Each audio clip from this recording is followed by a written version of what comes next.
तो अब हम मिसलेनियस एक्सरसाइज स्टार्ट करने जा रहे हैं मैथमेटिकल रीजनिंग का। तो अब जब हम लास्ट एक्सरसाइज पर इस चैप्टर के, तो जैसे फर्स्ट क्वेश्चन देखते हैं, तो अब मैं यहाँ पर पूरा स्टेटमेंट नहीं लिखूंगा, जस्ट स्टेट कर दूंगा कि स्टेटमेंट क्या होगा और आप उसे अपने कॉपी पर नोट डाउन कर सकते हैं। यहाँ पर जो फर्स्ट पार्ट है, हमें निगेशन लिखना है फॉलोइंग स्टेटमेंट्स का, तो मैं पूरा स्टेटमेंट यहाँ पर नहीं लिखने जा रहा, जस्ट कीवर्ड स्टेट कर सकते हैं।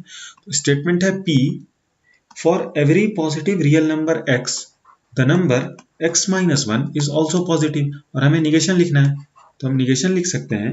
यहाँ पर जो स्टेटमेंट है, एक बार हमें ध्यान देना होगा कि फॉर एवरी, हर एक पॉजिटिव रियल नंबर x की बात हो रही है कि for every positive real number x the number x minus 1 is also positive. तो हम निगेशन लिख सकते हैं कि देयर एग्जिस्ट्स सम या there exist a positive real number x such that x minus 1 is not positive. तो हमने just for every जो क्वांटिफायर था उसके बदले हमने देयर एग्जिस्ट दूसरा क्वांटिफायर यूज किया और इसका निगेशन लिख सकते हैं। और अब जो सेकंड स्टेटमेंट है वो है ऑल कैट्स स्क्रैच, जो क्यों है ऑल कैट्स स्क्रैच। तो अब इसका निगेशन हम लिख सकते हैं, यहाँ पर अगेन ऑल की बात हो रही है, तो फॉर एवरी जिस तरह था उसी तरह ऑल है कि हर एक कैट्स, तो हम लिख सकते हैं there exist a cat which do not scratch, या फिर all cats do not scratch. तो दो तरह से हम इसका निगेशन लिख सकते हैं, या तो all cats do not scratch या फिर there exist a cat which there exist a cat which do not scratch. अब जो थर्ड स्टेटमेंट है आर, थर्ड स्टेटमेंट आर है कि for every real number x either x is greater than 1 और x is less than 1। तो again यहाँ पर quantifier use हुआ है फॉर एवरी, तो हम जानते हैं फॉर एवरी अगर यूज होता है तो हम दूसरा क्वांटिफायर देयर एग्जिस्ट यूज करके, देयर एग्जिस्ट हम जैसे इसलिए यूज करते हैं ताकि कोई एक ऐसा एग्जाम्पल शो करें जो उस स्टेटमेंट को सेटिस्फाई नहीं कर रहा है, तो जस्ट उसका निगेशन हो गया, क्योंकि वहां पर बात हो रही है कि फॉर एवरी, हर एक x के लिए ये कंडीशन सेटिस्फाई होना चाहिए, स्टेटमेंट ट्रू होना चाहिए। और अगर हम कोई ऐसा x ढूंढ लें तो जो उस कंडीशन को नहीं सेटिस्फाई कर रहा है तो उसका निगेशन हो जाएगा। तो अगर हमें जस्ट इसका निगेशन लिखना हो, निगेशन ऑफ आर, तो हम लिख सकते हैं there exist a real number x such that neither x is greater than 1 nor x is less than 1। तो अब हम लास्ट पार्ट देखेंगे इस क्वेश्चन का।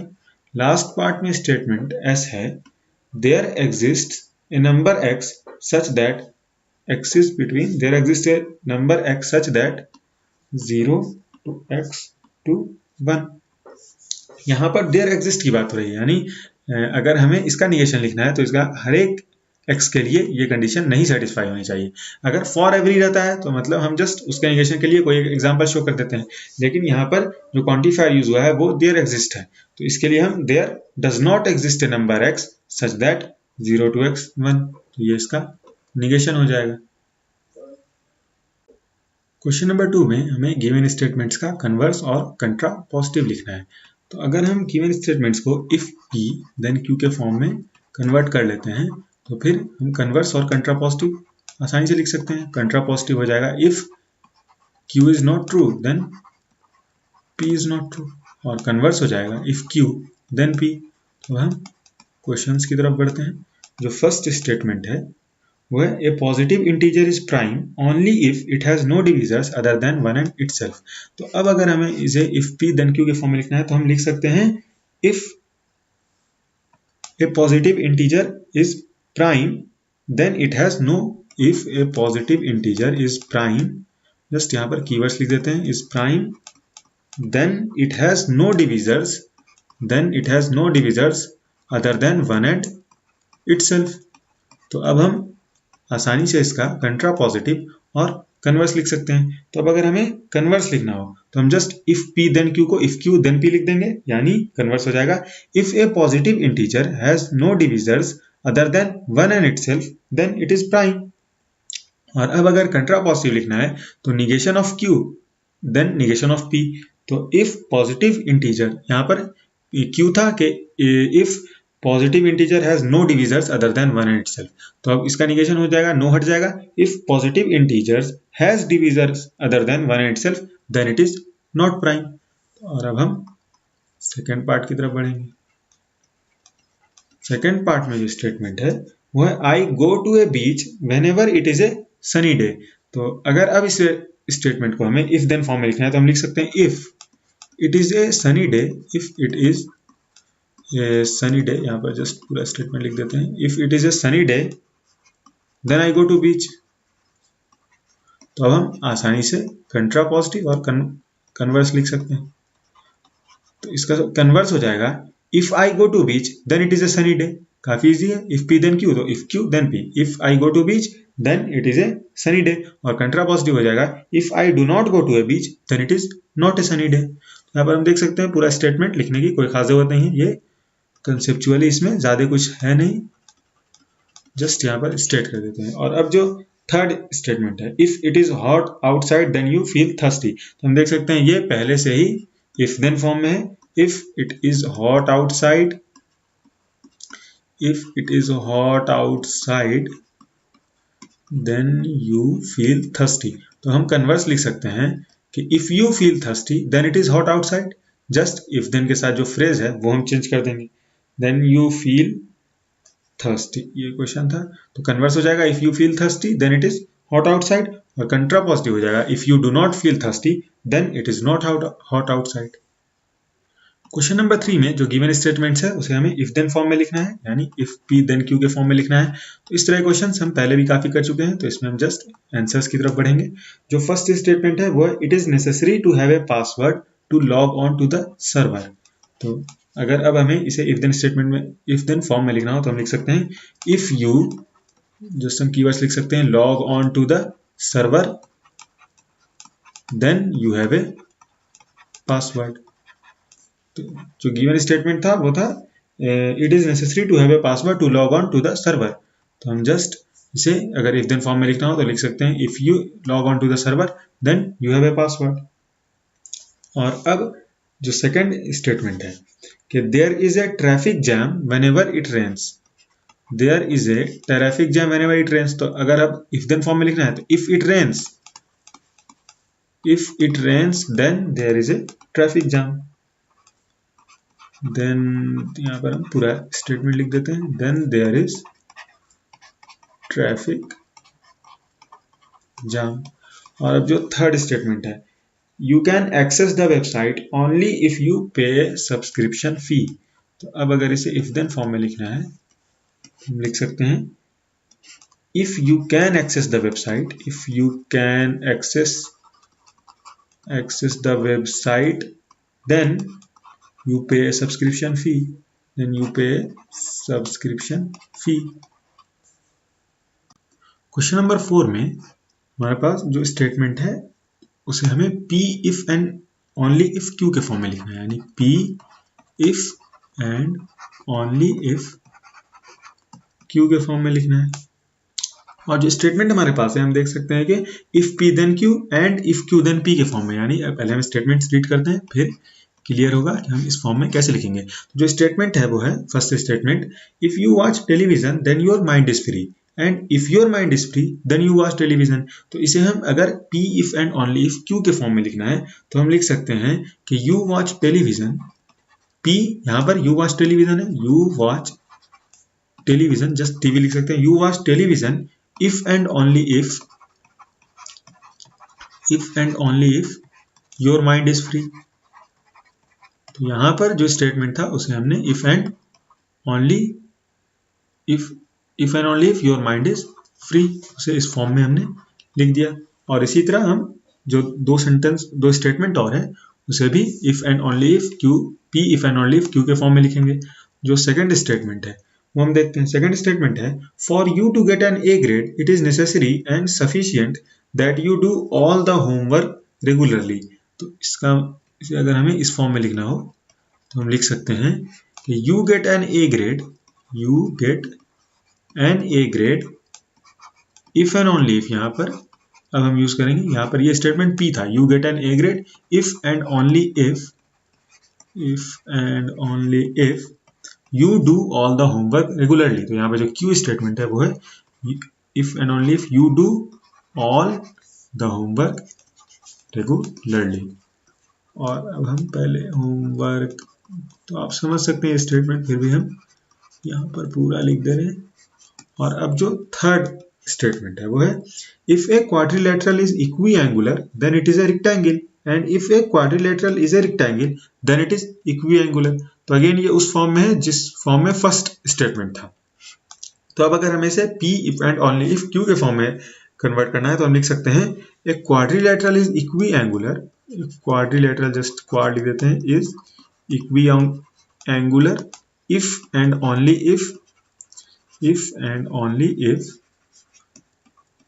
It is rectangle. तो हमने जो गिवन स्टेटमेंट है, गिवन कंपाउंड स्टेटमेंट था, उसे इफ एंड ओनली इफ के फॉर्म में कन्वर्ट कर दिया।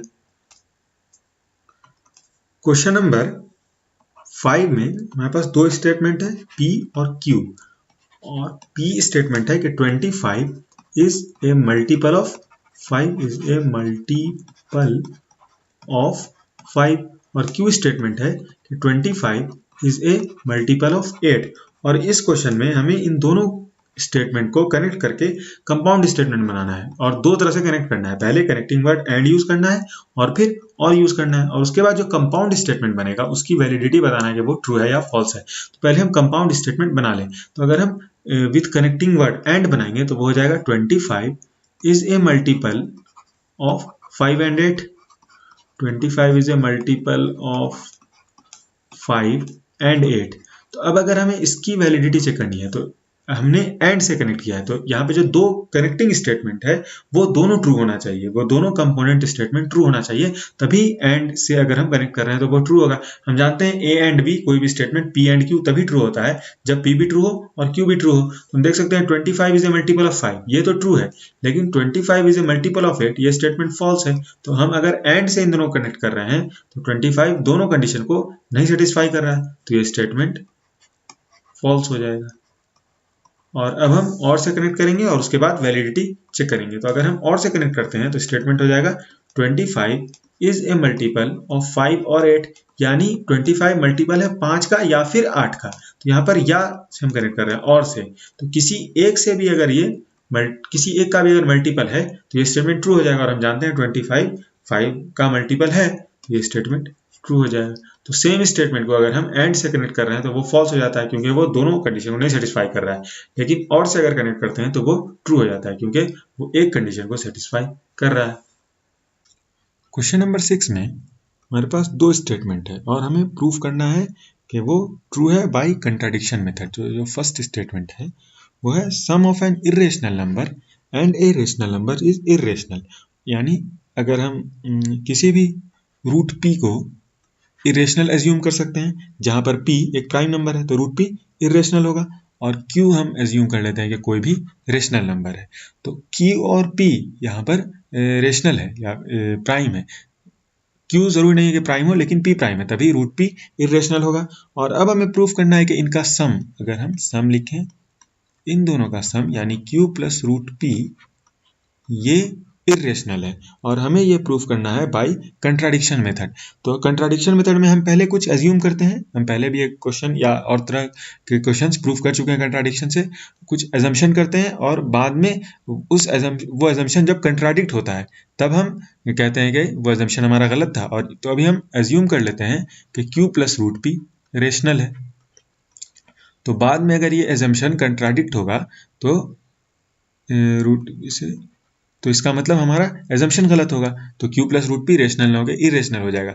लेकिन अभी पहले हमें ये प्रूफ करना होगा कि ये जो स्टेटमेंट है, जो हमारा एजम्पशन है कि Q plus root P rational है, ये कंट्राडिक्ट हो रहा है। तो Q प्लस रूट P को हम A बाई B मान सकते हैं, जहां पर A और B दोनों को प्राइम है, यानी प्राइम नंबर जिसका कॉमन फैक्टर सिर्फ 1 हो। तो A और B कोई भी फ्रैक्शन हो, किसी भी रेशनल नंबर को हम इस फ्रैक्शन के फॉर्म में रिप्रेजेंट कर सकते हैं। अगर 35 है तो 35 बाई 1 लिख सकते हैं, या कोई भी दो रेशनल नंबर, कोई भी रेशनल नंबर इस दो A बाई B के फॉर्म में हम रिप्रेजेंट कर सकते हैं। तो Q प्लस रूट P अगर हमने रेशनल एज्यूम किया तो अब हम उसे A बाई B लिख सकते हैं। तो अब अगर हम इसमें थोड़ा सा अलजेब्रा यूज करें तो root P A by B minus Q के बराबर हो जाएगा। अब A और B रेशनल है या फिर A बाई B रेशनल है और Q रेशनल है, इसका मतलब A by B minus Q, ये जो RHS पार्ट है ये रेशनल है, RHS पार्ट रेशनल है। लेकिन रूट P हमने इरेशनल एज्यूम किया था, तो इसका मतलब LHS इरेशनल है। तो कभी भी कोई इरेशनल टर्म रेशनल के बराबर नहीं हो सकता। यहाँ पर हम कंट्राडिक्शन पे अराइव कर गए। इसका मतलब हमारा जो एजम्पशन था वो गलत था, यानी हमने एज्यूम किया कि q plus root P rational है, ये एजम्पशन गलत था, यानी q plus root P rational ना होके इरेशनल है, irrational.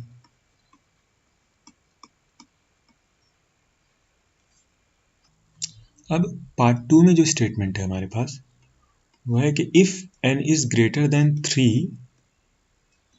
if n is greater than 3, then if n is a real number such that n is greater than 3, then n square is greater than 9। और हमें proof करना है कि ये statement valid है by again method of contradiction. तो अगर n greater than 3 है तो अभी हम एज्यूम कर लेते हैं कि n ग्रेटर देन 3 है और n स्क्वायर ग्रेटर देन 9 ना होके लेस देन या फिर इक्वल टू 9 है। और बाद में अगर हमारा एजम्पशन कंट्राडिक्ट होगा तो एन स्क्वायर ग्रेटर देन 9 हो जाएगा ऑटोमेटिकली, क्योंकि ये एजम्पशन अगर गलत हुआ एन स्क्वायर लेस देन और इक्वल टू 9 नहीं है, इसका मतलब एन स्क्वायर ग्रेटर देन 9 है। तो अभी हम पहले इसमें प्रोसीड करते हैं। तो एन ग्रेटर देन 3 है तो हम n is equal to 3 plus P assume कर सकते हैं। एन क्वेश्चन में है कि ग्रेटर देन 3 है तो एन 3 प्लस पी, जहाँ पे पी कोई पॉजिटिव वैल्यू है तो पॉजिटिव वैल्यू डिनोट करने के लिए हम ये डिनोट कर सकते हैं कि p belongs to r plus, यानी रियल नंबर के पॉजिटिव सेट पर है, पॉजिटिव साइड कोई वैल्यू है p। तो n 3 प्लस p है।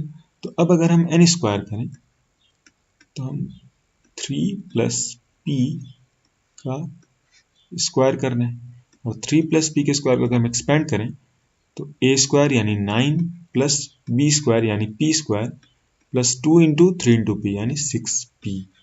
तो इसे हम रीअरेंज करके लिख सकते हैं, पहले LHS n स्क्वायर हो जाएगा और RHS 9 प्लस अगर p कॉमन ले लें इस दोनों में से तो हम लिख सकते हैं p इंटू इसमें से p आ जाएगा और यहाँ से आ जाएगा 6, तो p इंटू पी प्लस 6। और फिर अगर हम स्लाइटली रीअरेंजमेंट करें तो n स्क्वायर माइनस 9 ये बराबर है p प्लस 6 के। तो हम देख सकते हैं कि p कोई पॉजिटिव वैल्यू थी। अभी हमने अज्यूम किया n ग्रेटर देन 3 था, इसका मतलब n 3 प्लस p, तो p कोई पॉजिटिव वैल्यू थी, तो p पॉजिटिव है और तो p प्लस 6 भी पॉजिटिव होगा, तो p पॉजिटिव इंटू पॉजिटिव यानी कोई पॉजिटिव वैल्यू हमें RHS में मिलेगी। इसका मतलब n स्क्वायर माइनस 9 ये बराबर है किसी पॉजिटिव वैल्यू के, या फिर हम लिख सकते हैं इसी को एक्सप्रेस करने का मैथमेटिकल तरीका कि n square minus 9 greater than 0 है। एन स्क्वायर माइनस 9 अगर बराबर है किसी भी पॉजिटिव वैल्यू के तो इसका मतलब वो 0 से बड़ा है। तो अब हम लिख सकते हैं, तो ये कंट्राडिक्शन है जो अजम्पशन था हमारा n square less than equal to 9 का, इसका मतलब एन स्क्वायर ग्रेटर देन 9 है। तो अब हम इस एक्सरसाइज का या फिर इस चैप्टर का लास्ट क्वेश्चन करने जा रहे हैं, क्वेश्चन नंबर 7। और इसमें हमारे पास एक इफ देन स्टेटमेंट है। पहले उस स्टेटमेंट को लिख लेते हैं कि if a triangle is equi angular, यहाँ पर हम जस्ट इक्वी लिख दे रहे हैं, ये बराबर equiangular, then it is an obtuse angled triangle, then it is an obtuse angled triangle. तो यहाँ पर हम देख सकते हैं ये जो स्टेटमेंट है ये इफ p देन q के फॉर्म में है, और अब हमें इसे 5 डिफरेंट फॉर्म में लिखना है कन्वेइंग द सेम मीनिंग। तो एग्जैक्टली सिमिलर क्वेश्चन हम एक पिछले एक्सरसाइज में भी कर चुके हैं, जहाँ पर हमने if p then q statement को 5 डिफरेंट फॉर्म में लिखा था, जस्ट p और q वहाँ पर अलग अलग था। तो हम जानते हैं इफ p देन q, और इसको अगर हमें 5 डिफरेंट फॉर्म्स में लिखना हो ताकि वो सेम मीनिंग कन्वे करे तो वो 5 डिफरेंट फॉर्म हो जाएगा। फर्स्ट हो जाएगा p इम्प्लाइज q। तो अब अगर p इम्प्लाइज q में इस स्टेटमेंट को लिखना है तो हम क्या लिखेंगे, हम लिखेंगे ए triangle is equi angular, p implies q, A triangle is equi angular implies that it is an obtuse angle triangle. तो अब हम जस्ट स्टेटमेंट यहाँ पर स्टेट कर दे रहे हैं, आप कॉपी पर नोट लिख सकते हैं, जस्ट लास्ट क्वेश्चन है, अभी लिखना जरूरी नहीं है, और इस तरह का ये क्वेश्चन हम पहले भी कर चुके हैं। तो मैं जस्ट कीवर्ड्स यहाँ पे लिख दूंगा कि वो p इम्प्लाइज q, और p और q आप अपने से स्टेटमेंट में पुट कर लें। तो p इम्प्लाइज q अभी हो जाएगा ए triangle is equi angular implies that it is an obtuse angle triangle. दूसरा वे हो जाएगा लिखने का कि p is a sufficient condition for q, p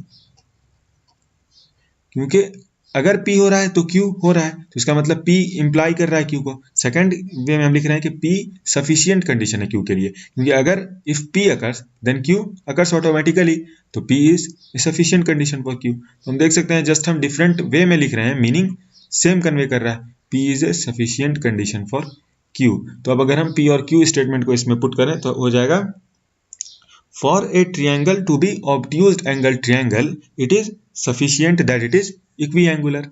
और अब थर्ड वे में अगर लिखना हो तो हम लिखेंगे P ओनली इफ Q।